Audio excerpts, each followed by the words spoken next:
less safe.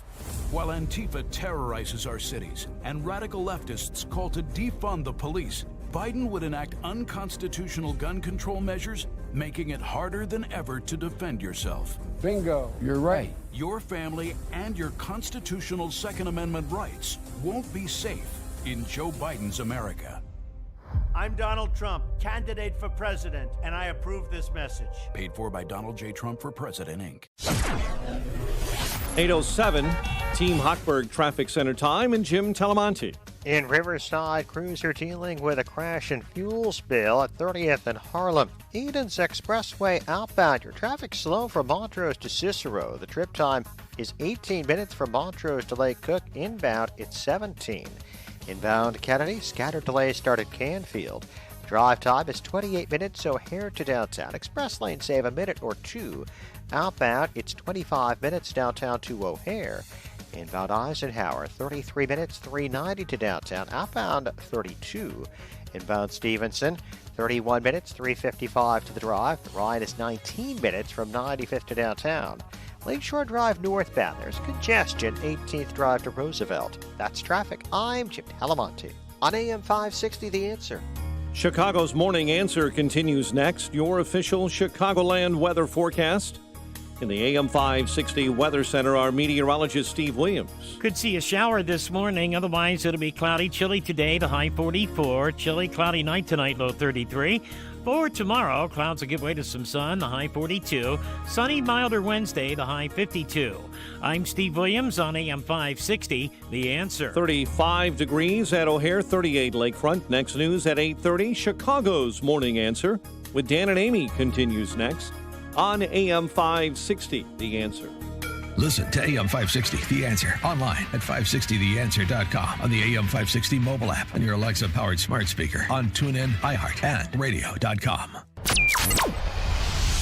This is Chicago's Morning Answer with Dan Proft and Amy Jacobson on AM 560, The Answer.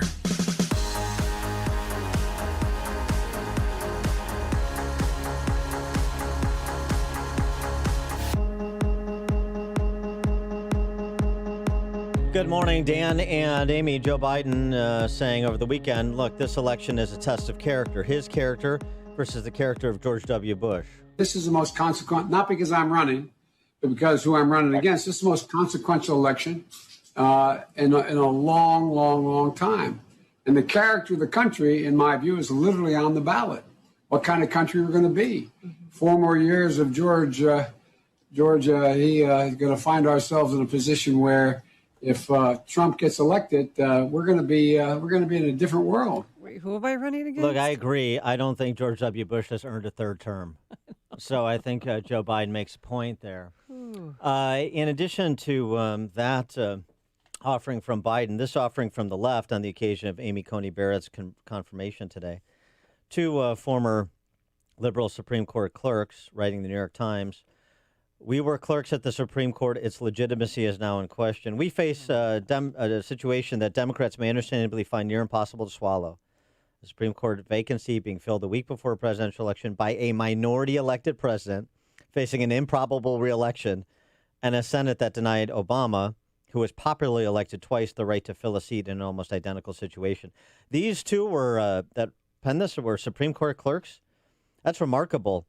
The minority-elected president, their assessment of his re-election, President Obama, popularly elected twice. Boy, for Supreme Court clerks, you would think they'd have a handle on how our electoral system works, the Electoral College and whatnot, but apparently not. We're liberals, but we're also institutionalists, they write. We don't urge postponing Judge Amy Barrett's confirmation because her qualifications or her originalist philosophy. We don't question the sincerity of her promise to approach each case impartially.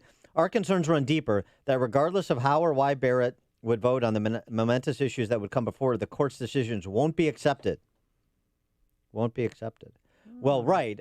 They might not be accepted by wide swaths of the populace because people like you are working to undermine the legitimacy of the court, right? We're undermining the legitimacy of the court because we're concerned about the legitimacy of the court. That's an interesting tautology, but not particularly persuasive. Oh, by the way, Amy Coney Barrett also was a Supreme Court clerk, wasn't she? Yes, she was.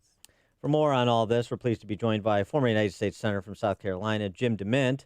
He's also the chairman of the Conservative Partnership Institute, and his new book, They're Lying to You. Jim, thanks for joining us again. Appreciate it. Dan and Amy, it's great to be back with you. And I enjoyed hearing about the big guy a little bit from you before I got on this morning. Yeah. He has said this is a character battle between him and George W. Bush, okay. Where's your assessment of what is your assessment of the state of the race here 8 days out? Well, it's hard to understand exactly. I've been traveling all over the country. All the energy is with Trump. If I wasn't listening to any of the polls, I would say Trump is going to win by a landslide just by what I see around the country. And I've been up and down the East Coast and out to Texas, and so admittedly not so much in New York and California. But, my sense is that he will win. This will be a record turnout election, and I think the energy is on Trump's side. Biden is really a non-factor here. It's just those who like Trump and those who hate him are out. They're fighting it out. And the thing that concerns me is so much of the media has been almost 100% negative against Trump for the last 3.5 years.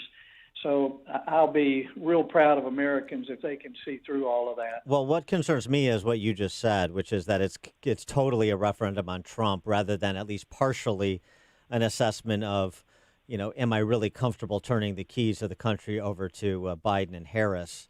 And it seems to me, I'm hopeful at least, that there's a number of reluctant Trump voters out there, and some have written op-eds in the last few days that just say, I don't like Trump. I don't like his personality. I don't even like some of his policies, but I just can't. I'm just not that far gone. I just can't go with, Biden and Harrison waiting.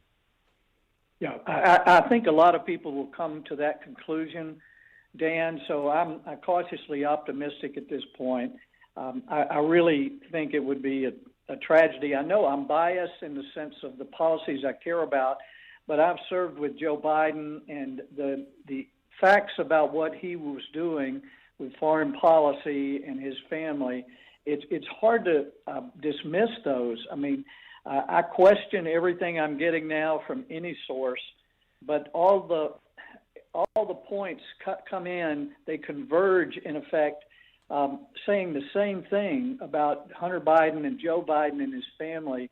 I hope Americans, some of them, will hear that, and I'm afraid if you listen to most of the other media, they're completely trying to obscure what really went on. Well, I mean, on 60 Minutes last night, they didn't even bring it up. They didn't even ask him about that. Well, it's incredible. I mean, if there was even a hint of that for Trump, I mean, they've been trying to bring him down on things that we knew weren't true. And every Democrat who voted to impeach the president in the House knew that it was all a hoax. And Adam Schiff has known it. He's just apparently a pathological liar. So there's a lot we're up against. But the reason I wrote the book, They're Lying to You, is just that there's a pattern of lies now that shape a whole false reality on the left. It's no longer a disagreement between how to solve problems. We can't agree on the facts anymore with the left. The truth really doesn't matter to those on the other side. And as we've heard some of them say in interviews, they feel like it's right to lie or cheat or steal or whatever is required because their cause is so noble on the left. So these big lies, I mean, these don't even get into a lot of the lies of coronavirus or Joe Biden, but big lies that try to separate us from our country and our God, that try to make us all feel like we're victims and that the deck is stacked against us and the only solution is to give the government more power. I just think conservatives need to be able to defend the real facts. With respect to the Senate, since you know something about that, give us your handle on if you're confident Republicans will retain control, and specifically even go to your home state. Does Amy Coney Barrett's confirmation today also help Lindsey Graham get across the finish line this time? I think it will help in South Carolina. He's played a leadership role. And while the polls look tight here, again, I think if the president has a good day, and I guess we can't say a day anymore with all the advanced elections, but I think Lindsey Graham will be fine, and I still believe that the Republicans will keep the Senate. And as you're thinking about Trump's closing argument, he was given a couple of gifts, I think, and he seems to think as well, based on the rallies this weekend, by Joe Biden on Thursday night. One is just Joe Biden's essential interest in open-ended lockdowns as far as the eye can see. And two is the elimination or transition away from the oil and gas industries. Boy, neither one of those things, I think, plays too well in a wide swath of swing states. I think those were two big points. The other, I think, outcome of the election was we saw a calm and controlled Trump, and that's the one thing that I think he needs to show the undecided Trump voter, the people who are hesitant. The first debate, he didn't look like he was in control at all. He felt like he had to debate the moderator as well as Joe Biden. I think this time he bit his tongue. He showed that he could control himself, and I think that's what a lot of Americans need to know, that this guy can be calm if he needs to be. Now, he's always going to counterpunch, and that's one of his best characteristics. But and they throw the flag when you retaliate, I can tell you that. But he's been the most maligned and lied about political figure in my lifetime, and I can see why he's always swinging back. But I think he showed a good side of himself in that last debate. Senator, how do you think he's handling this COVID pandemic? Well, if you look at what was said at the beginning by the doctors, is that we could lose over 2 million people, and if we did everything right, we could still lose over 200,000. All the evidence is that we've done everything right, and that you really can't control this. If the president can get it, everyone around him is tested every day before they come into his presence, and he's still got it. So it shows us that this is not necessarily something the government can control. I think what he's done to expedite a vaccine and a lot of the therapies, hospital treatments, have moved this thing to the point where it's not dangerous to anyone unless you're old and have a serious health condition. So if we could just get the truth out about the coronavirus right now, I think we could go back to normal. But, Amy, I can tell you, I'm almost certain that a part of the strategy of the Democrats and the left now is to make sure those masks stay on, because the masks make us feel like it's not normal. And that's one of the biggest hopes of Americans right now, is we want to get back to normal. But if you go out anywhere and everybody's wearing masks, it feels like it's the night of the living dead or something. You just feel isolated and alienated from the people around you. I think it's a concerted strategy, because there's not a lot of evidence to suggest that in most situations that the mask really help. Right, and there's actually a study out of Denmark that is not being received by a lot of the leading medical journals right now. This study out of Copenhagen, begun in April, 6,000 Danish citizens, half of whom wore face coverings during normal paper, the other half of whom went without them.